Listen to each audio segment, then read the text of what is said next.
We're talking with Janae Sylvester.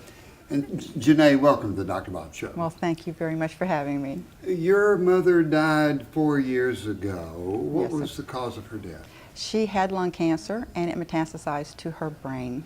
And you knew that her death was inevitable. Yes, sir. What did you do? Well, the first thing I did was contact the primary care doctor, and she knew right away what I was there for, to get hospice involved, because I came down to take care of my mom and I wanted her to be comfortable. How did you know about hospice? I knew about it because of working as a nurse for as long as I have. I've worked with them in the hospital, nursing home, and at home situations too. So your mother was in Florida. Did you want the hospice to be at home or in a hospice facility? Now, I wanted it at home. I wanted her to have the dignity of being at home and being around her children. I think it was important to her that we were there. What was hospice able to do for your mama? Oh my gosh.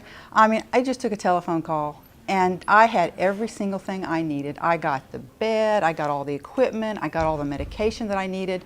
They were just absolutely wonderful.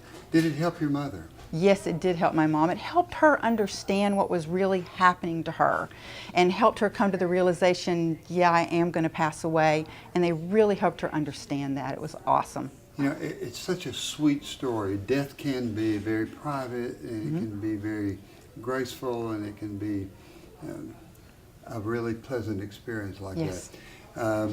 Your recommendations for hospice? Oh my gosh, anybody who really needs them, not to be afraid to call them, because they're there to help. I mean, that's one of the really wonderful things about them. They will do everything, and they've even followed up. They followed up 2 years later. They called me to find out how I'm doing. Were you surprised at that? Yeah, I wasn't really totally surprised, but I was in the fact that I was grateful that they took it upon themselves to spend a little extra time after my mom had passed away to make that phone call to ask me how I was doing. It was awesome. You know, Janae, listening to your story gives me the warmest feeling. It's a wonderful thing that hospice. Thank you so much for coming and sharing us the story of your mother and hospice and how it helped you, your mother, and the family. It did. It was wonderful. Thank you so much.